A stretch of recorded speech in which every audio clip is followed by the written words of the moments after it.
बड़ा ही अजीब कत्ल का केस लगता है। दूल्हे की लाश कमरे में पाई गई और दुल्हन की लाश बलदेव की मौत हो गई। क्या? वो कैसे?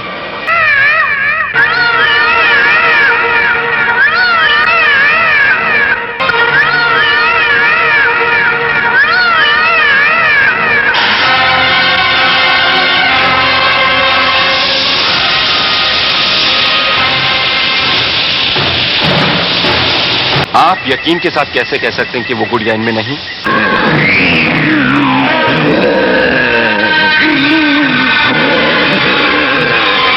क्योंकि उस गुड़िया को मैं सालों से जानता हूं। वो कैसे? ये क्या, मैं भी उस गुड़िया को अच्छी तरह पहचानता हूं। शंभू की बेटी शादी से पहले तक उस गुड़िया से खेला करती थी। भगवान ना करे, अगर कल आपको कुछ हो जाए तो सारे कारोबार का अकेला वारिस कौन होगा? विशंबर। इतना सब कुछ जानने के बाद आप मुझसे पूछ रहे हैं कि कातिल कौन है? जितना आप विशंबर को जानते हैं, मैं नहीं। क्या आप मुझे इतना बता सकते हैं कि विशंबर हर शनिवार कहां जाता है?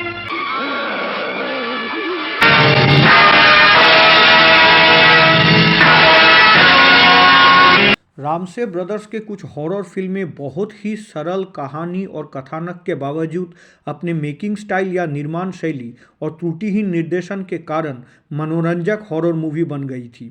और इसका उल्टा रामसे बैनर के बाहर के कुछ निर्देशक खराब निर्माण शैली के कारण एक अच्छी कहानी और स्क्रिप्ट को एक औसत फिल्म में बदल दिए थे, जैसा कि 1991 की हॉरर फिल्म हत्यारिन की निर्देशक विनोद तलवार ने किया था। हत्यारिन के निर्माता दलविंदर सिंह सोहेल और संगीत निर्देशक नरेश शर्मा थे।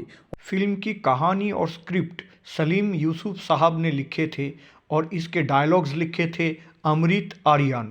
इस फिल्म में दीपक पराशर, अमिता नागिया, जावेद खान, श्रीपदा, जया माथुर, शिवा रिंदानी, कामना, टीकू तलसानिया, सुधीर पांडे, अजीत बाचवानी, राजेश विवेक, BM व्यास और राजा मुराद लीड रोल में नजर आए थे।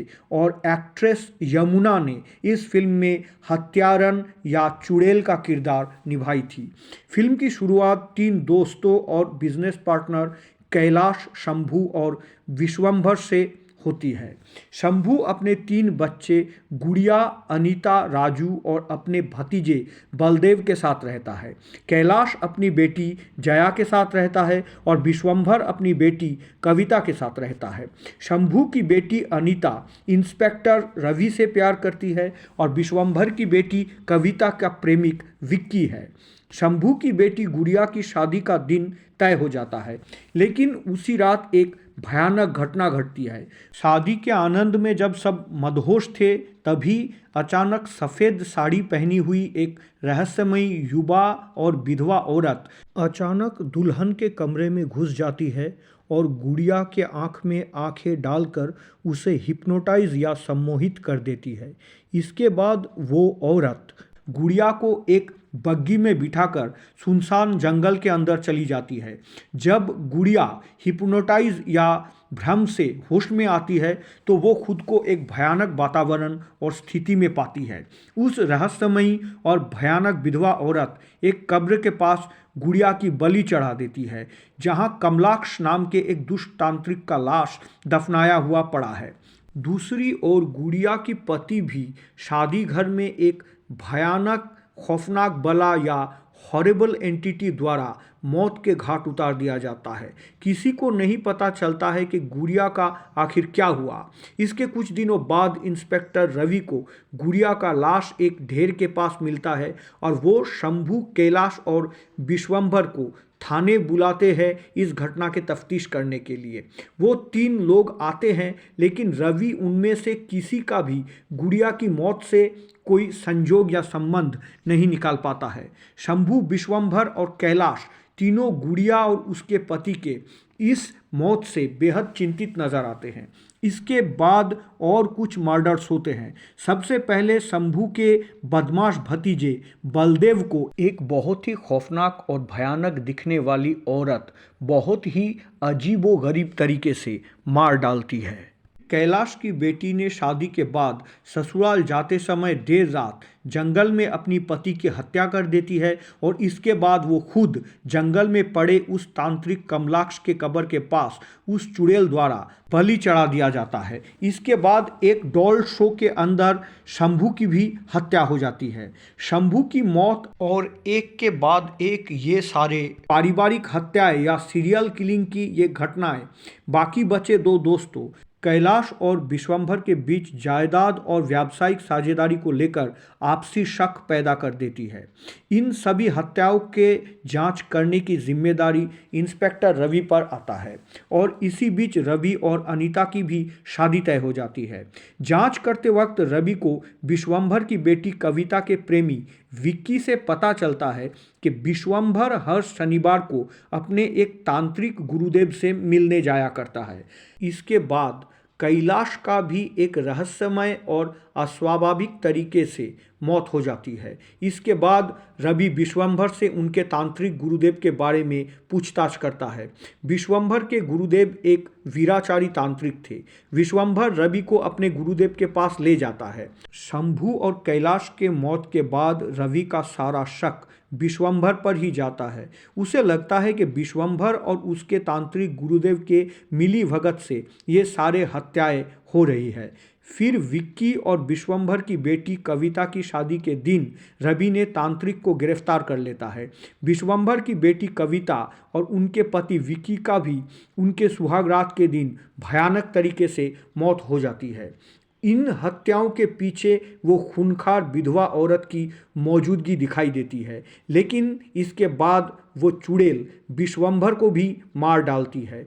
विश्वंभर के मौत के बाद रवि को एहसास होता है कि इन सारे मर्डर्स के पीछे विश्वंभर और उसके गुरु तांत्रिक का तो कम से कम कोई हाथ नहीं है।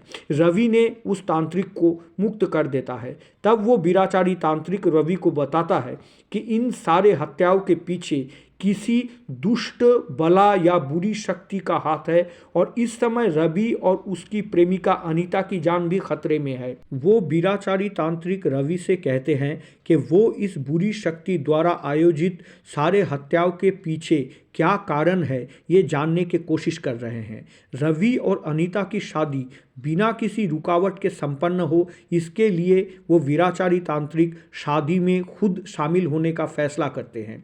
परंतु शादी के समय वो चुड़ैल का क्रोध कहर बनकर टूट पड़ती है। वो चुड़ैल वहाँ भी पहुँच जाती है और उन सभी को मारने की प्रयत्न करती है। वो अनीता को सम्मोहित करता है और तांत्रिक कमलाक्ष के कब्र पर बलि चढ़ाने के लिए पहुंच जाती है। रवि और गुरुदेव भी उस चुड़ैल का पीछा करते हुए उसी स्थान पर आ जाते हैं। रवि अपनी पत्नी अनीता को बचाने की कोशिश करता है। इसके बाद वहां भीषण संघर्ष होता है, लेकिन तांत्रिक बाबा की तांत्रिक विद्या से उस चुड़ैल को बंदी बना लिया जाता है और उसे पूछा जाता है कि वो शंभू, कैलाश और विश्वंभर और उनके परिवारों के सदस्य पर अपना क्रोध का कहर क्यों बरपा रही है, ये हत्या वो क्यों कर रही है। तब असली सच्चाई सामने आता है। तांत्रिक बाबा उस भयानक निराकार औरत के अतीत का पता लगाने में कामयाब होते हैं। चुड़ैल तांत्रिक को बताती है कि मरने से पहले उसका नाम नंदिता थी। ये सारी दौलत के मालिक पहले वही थी। शंभू, विश्वंभर और कैलाश पहले उन्हीं के वहाँ कर्मचारी थे, लेकिन नंदिता के पिताजी के मौत के बाद उसके पति की हत्या कर दी थी और उसकी भी हत्या तांत्रिक ने कर दी थी और सारे दौलत हड़प लिए थे। इसके बाद प्रेत योनि में जाकर नंदिता ने तांत्रिक कमलाक्ष को मार डालती है और अब वो तांत्रिक को फिर से इसलिए जिंदा करना चाहती है क्योंकि अपने मौत से पहले वो तांत्रिक नंदिता को ये कहकर गया था कि अगर नंदिता 4 नई नवेली दुल्हन की खून उसे पिला सकती है तो वो फिर से जाग उठकर नंदिता को उसके प्रेमी से मिलवा देगा। इसके बाद वो वीराचारी तांत्रिक बाबा नंदिता को समझाने की कोशिश करते हैं कि ये मुमकिन नहीं है। वो दुष्ट हठयोगी कमलाक्ष खुद को पुनर्जीवित करने के उद्देश्य से नंदिता के आत्मा को झांसा दिया है और वो तांत्रिक कमलाक्ष को अपने मंत्र शक्ति से हमेशा के लिए ख़त्म कर देते हैं। लेकिन चुड़ैल नंदिता इससे क्रोध से बेकाबू हो जाती है। आखिरकार माताजी के शक्ति से उस चुड़ैल का नाश होता है और उसे मुक्ति मिलती है और फिर रवि और अनीता के जीवन में खुशियाँ वापस आ जाती है। इस फिल्म में बहुत सारे किरदार हैं और उन पर केंद्रित फिल्म की सारी कहानी बहुत अच्छी से लिखी गई है और बुनी गई है। फिल्म में कहीं कोई भी मिसिंग लिंक नहीं है। हालांकि फिल्म हत्यारन की कहानी, स्क्रिप्ट और कलाकारों का एक्टिंग बहुत ही अच्छा था, लेकिन कम बजट होने के कारण फिल्म उम्मीदों पर खरी नहीं उतर सकी। फिल्म का म्यूज़िक और स्पेशल इफ़ेक्ट्स का काम भी औसत दर्जे का था। हालांकि 90 के दशक के सिनेमा के तकनीकी खामियों की ज़्यादा आलोचना नहीं होनी चाहिए, लेकिन फिल्म का मेकअप बहुत ही साधारण था। इस फिल्म के निर्देशक और अभिनेता कुछ डरावने सीक्वेंस रचने में सफल तो हो गए थे, लेकिन कमज़ोर मेकअप के कारण वे सारे सीक्वेंस दर्शकों को ज़्यादा डराते नहीं हैं और ना ही उन्हें डर का कोई एहसास दिला पाते हैं। यदि रामसे ब्रदर्स ने इसी कहानी, स्क्रिप्ट और कलाकारों के साथ ये फिल्म बनाई होती तो हत्यारन बेशक एक अच्छी हॉरर फिल्म बन गई होती।